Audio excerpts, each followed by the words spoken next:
que la nature te donne de quoi vivre. Le plus gros devient le plus beau, et tout le village l'admire.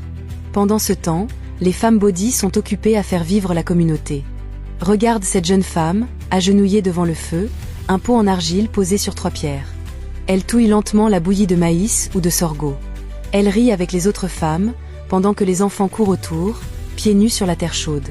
Elle porte ses loques teintes à la terre rouge, une couronne vivante qui relie ses cheveux à la terre qu'elle cultive. Pas de perruque, pas de faux cheveux, seulement la fierté de ce qu'elles sont vraiment. Les huttes bodies sont rondes, faites de bois, de paille et de boue séchée. Elles respirent avec la nature. Dedans, pas de climatisation, pas de télévision, mais la chaleur de plusieurs générations qui dorment sous le même toit. Le soir, les enfants écoutent les histoires des anciens. Ces vieux parlent du passé, enseignent le respect, expliquent comment aimer la nature. Ici, personne ne vit seul. Les grands-parents, même très vieux, mangent avec leurs enfants, leurs petits-enfants. Un vieillard body ne finit jamais dans un coin abandonné. Il reste entouré de rires, de chants et de bras qui l'aident à marcher. Les enfants body sont inventifs.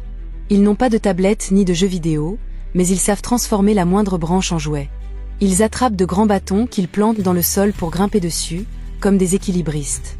Ils courent sur la terre, s'accrochent aux buffles, se cachent dans les hautes herbes. Leur terrain de jeu, c'est toute la savane.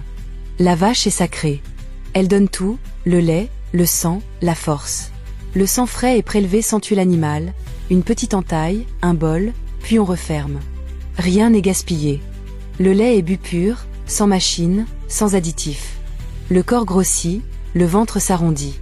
Et plus le ventre est gros, plus l'homme est beau aux yeux du village. Pas d'impôts, pas de loyer, pas de crédit à payer chaque mois. La terre est à eux depuis toujours. Le soleil chauffe leur dos, l'herbe nourrit leurs vaches, les arbres leur offrent de l'ombre et du bois pour construire leur hutte. Ils n'ont pas de médecin à chaque coin de rue, mais leurs remèdes viennent des plantes, de la terre. Quelques touristes viennent parfois, curieux de voir ces corps puissants, cette peau noire profonde, cette vie simple. Beaucoup repartent jaloux de cette liberté qu'eux ont perdue dans les villes de béton et de stress. Chez les body, personne ne rêve d'une vie en Europe. Ils préfèrent sentir la terre sous leurs pieds et le vent sur leur visage. Ici, les femmes sont fières de leur corps, de leurs locks rouges, de leur peau protégée par le soleil. Elles ne cherchent pas à s'éclaircir pour plaire à un autre regard. Elles savent qui elles sont, et elles sont fières de l'être.